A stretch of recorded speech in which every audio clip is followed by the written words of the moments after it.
तो कांग्रेस जहां जहां गठबंधन में गई वह कांग्रेस ने मार खाया,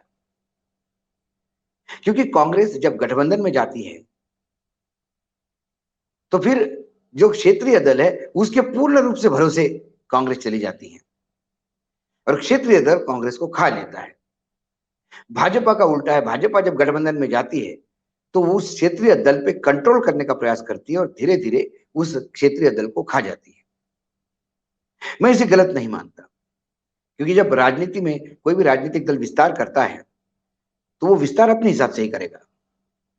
वो चाहेगा कि आज मैं किसी के भरोसे हूं। महाराष्ट्र में यदि बीजेपी शिवसेना को खत्म करती है तो ये बीजेपी की महत्वाकांक्षा होती है, लेकिन मैं इसको गलत नहीं मानता, क्योंकि बीजेपी चाहती है कि अपने बलबूते पे सरकार आए, क्यों बैसाखी रखे। कांग्रेस यदि मात्र सत्ता का मोह केंद्र का छोड़ के राज्यों की तरफ ध्यान देती तो ये नहीं होता। और वो तमाम जो गुलाम नबी आजाद अब चले गए हैं, दिग्विजय सिंह जो अभी रथे पद यात्रा में चल रहे हैं, ये तमाम बड़े लोग नाम हैं जिनके जनरल सेक्रेटरी इंचार्ज होते होते पार्टी समाप्त हो गई उन राज्यों में।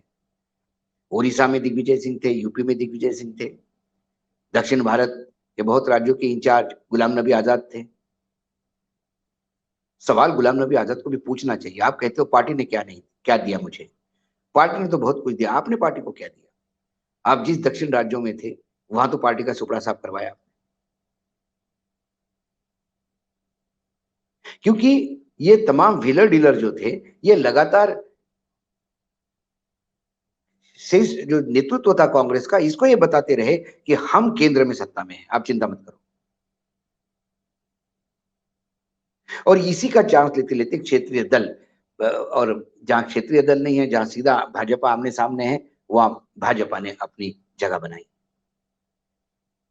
बंगाल में आज भाजपा नंबर 2 पोजीशन पे है, उसने लेफ्ट और कांग्रेस की जगह ले ली है।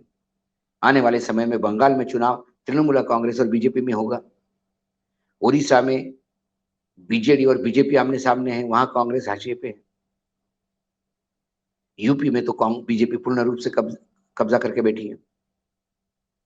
अब समाजवादी, बहुजन समाजवादी, कांग्रेस, इन तीनों को ये देखना होगा कि धीरे धीरे समाप्त होना है या कुछ करके साथ में आना है। बिहार में नीतीश बाबू बहुत जल्दी उन्हें समझ में आ गया और उन्होंने फिर अपना एक गठबंधन नया तैयार किया और बीजेपी के सामने है। लेकिन आने वाले चुनाव में आरजेडी, जनता दल यूनाइटेड के सामने बीजेपी रहेगी। बीजेपी ने इन तमाम राज्यों में अपना वजूद बनाया है, जो बहुत बल्क में सीटें देते हैं। महाराष्ट्र में वजूद बनाया, 48 महाराष्ट्र में है, 42 बंगाल में है, 40-42 बिहार में है, 80 सीटें इसमें यूपी में है। ये बल्क सीट्स है। और जब नया नेतृत्व परिवर्तन होता है तो युवा कुछ नई सोच लेके आते हैं। राहुल गांधी को लगा कि डेमोक्रेसी होनी चाहिए पार्टी में। ये क्या है, नेता के बेटा नेता बनते हैं। वो खुद स्वयं कई बार कह चुके हैं कि भाई मुझे मुझे यदि मैं नहीं होता गांधी परिवार से तो मैं कहाँ होता। उन्होंने यूथ कांग्रेस का चुनाव का प्रयास करके देखा, लेकिन वहां पे भी नेताओं की बेटे आ गए। और जब केंद्रीय नेतृत्व बहुत ज्यादा लोकतांत्रिक हो जाता है तो पार्टी में अराजकता मचती है। ये सच्चाई है लोकतंत्र की। ये लोकतंत्र अच्छा तब चल सकता है कि ऊपर एक कोई तानाशाह हो। इंदिरा गांधी के समय एक आयरन ग्रिप थी। आज बीजेपी में नरेंद्र मोदी के सामने कोई मुंह उठाने की हिम्मत नहीं करते। यही ताकत है नरेंद्र मोदी की कि वो जब चाहे किसी को बदल सकते हैं, पूरा कैबिनेट बदल सकते हैं, किसी मुख्यमंत्री को बदल सकते हैं, कोई चू नहीं करता। लेकिन छत्तीसगढ़ में लगातार 2.5 साल को लेकर झगड़े चल ही रहे हैं। राजस्थान में झगड़े चल रहे हैं। मध्य प्रदेश में झगड़े इतने ज्यादा हो गए कि हाथ से सरकारी चली गई। जिन लोगों का पार्टी के प्रति कोई कंट्रीब्यूशन नहीं है, जतिन प्रसाद हो गए, कई ऐसे युवा जो राहुल गांधी के साथ जुड़े थे, ये पार्टी पे परजीवी पैरासाइट बन के उभरे और फिर मुझे क्या और तुझे क्या इसमें पड़ रहे हैं। तो कुल मिलाकर कांग्रेस ने जो आज तक किया है उससे एक सबक जरूर लिया उन्होंने कि यदि क्षेत्रीय दलों के साथ चुनाव के पहले तालमेल करते हैं तो जो पार्टी का वजूद है वहां समाप्त होता है। तो जितने भी गठबंधन हैं ये चुनाव के नतीजों के बाद के गठबंधन ही कामयाब हुए।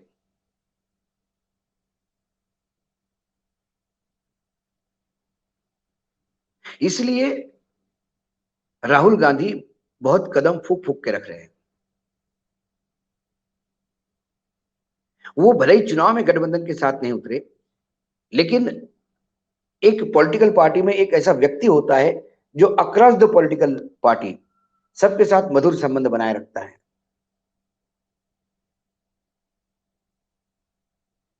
शरद पवार की बात करें तो वो सभी राजनीतिक दलों से मधुर संबंध रखते हैं, भले ही राजनीतिक दल उनको विश्वास नहीं रखते। प्रमोद महाजन थे जो अक्रॉस द पार्टी लाइन सभी, मतलब उनके पार्टी में जितने लोगों से अच्छे संबंध थे उससे ज्यादा संबंध उनके बाकी विपक्षी दलों से होते हुआ करते थे।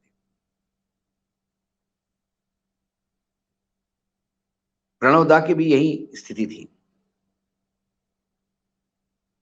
अहमद पटेल।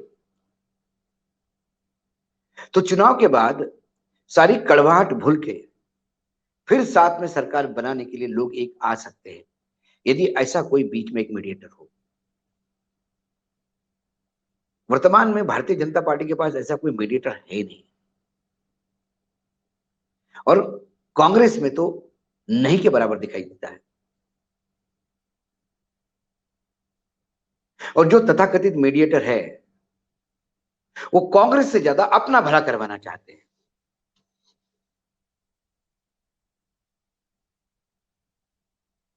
उदाहरण के तौर पर यदि राजू शुक्ला की बात करें, वो हिमाचल के इंचार्ज हुए हैं। स्ट्रेटेजिकली उन्होंने हिमाचल प्रदेश लिया है क्योंकि अनुराग ठाकुर, जय शाह, अमित शाह के बेटे राजू शुक्ला, ये क्रिकेट डिप्लोमेसी का एक गुट है। तो ये बात बड़े दीवार पे लिखी हुई है कि हिमाचल प्रदेश में कांग्रेस चुनाव हारेगी, बीजेपी सत्ता में वापस आएगी। अनुराग के पिता ही मुख्यमंत्री है।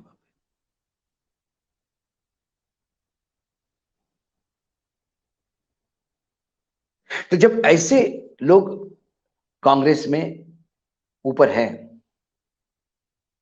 तो वो विपक्ष को या बीजेपी को फायदा पहुंचाने के लिए ज्यादा काम करते हैं बतौर अपने पार्टी का फायदा होने का। इसलिए राहुल गांधी विपक्ष के साथ टेलीफोन पे अच्छी बात कर लेते हैं, चाहे सीताराम येचुरी हो, चाहे शरद पवार हो, चाहे आदित्य ठाकरे या उद्धव ठाकरे हो, चाहे ममता दीदी हो, चाहे अखिलेश हो, चाहे मायावती हो, या चाहे तेजस्वी हो, या उमर अब्दुल्ला हो। बातचीत तो सभी से करते हैं, लेकिन चुनाव में तालमेल यदि उनको अपनी पार्टी फिर से खड़ी करनी होगी तो हर राज्य में चुनाव लड़ना होगा, चाहे परिणति कुछ भी हो। तभी जाके पार्टी धीरे धीरे उभरना शुरू होगी जहां समाप्त होगी। आज भी तमिलनाडु में वो डीएमके के भरोसे है, बिहार में आरजेडी के भरोसे है, जनता दल यूनाइटेड अब ज्वाइंट हो गया।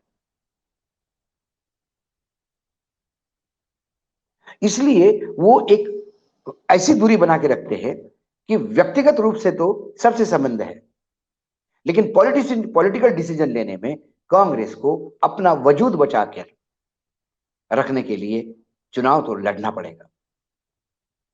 हाँ, वोट डिवाइड होगा, लेकिन फिर उनके पॉकेट्स भी ढूंढने होंगे। यदि एक राज्य में जहां बहुत ज्यादा मजबूत है उस क्षेत्र में यदि आप सीटें ले आते हैं तो चुनाव के उपरांत गठबंधन में बहुत मदद मिलती है। और बाकी जगह जहां आप वीक हो वहां कम से कम भले ही चुनाव उम्मीदवार हार जाए, लेकिन कैडर तो जिंदा होता है। राहुल गांधी के सामने सत्ता में आने से ज्यादा पार्टी को पुनर्जीवित करने का बहुत बड़ा संकट है, जिससे वो जूझ रहे हैं। यही कारण है कि लगता है वो विपक्ष के साथ कोऑर्डिनेट नहीं कर रहे। वो हो सकता है उनकी स्ट्रेटेजी है, लेकिन विपक्ष के साथ उनके संबंध भी अच्छे हैं। यही कारण है कि कोई भी विपक्ष का बड़ा नेता हो, जब राहुल गांधी की बात करता है तो बोलता है कि हमारी बात हुई है। हाँ, जहां पे वो स्वयं प्रतिद्वंदी है, तेलंगाना में जो टीएसआर है, उसके सामने कांग्रेस लड़ रही है, तो वहां वो दोस्ती हो नहीं सकती। दिल्ली में केजरीवाल के सामने है, वो दोस्ती नहीं हो सकती। पंजाब में वो केजरीवाल के सामने होंगे, तो केजरीवाल से वो दोस्ती नहीं हो सकती, वो व्यक्तिगत संबंध भी नहीं हो सकते।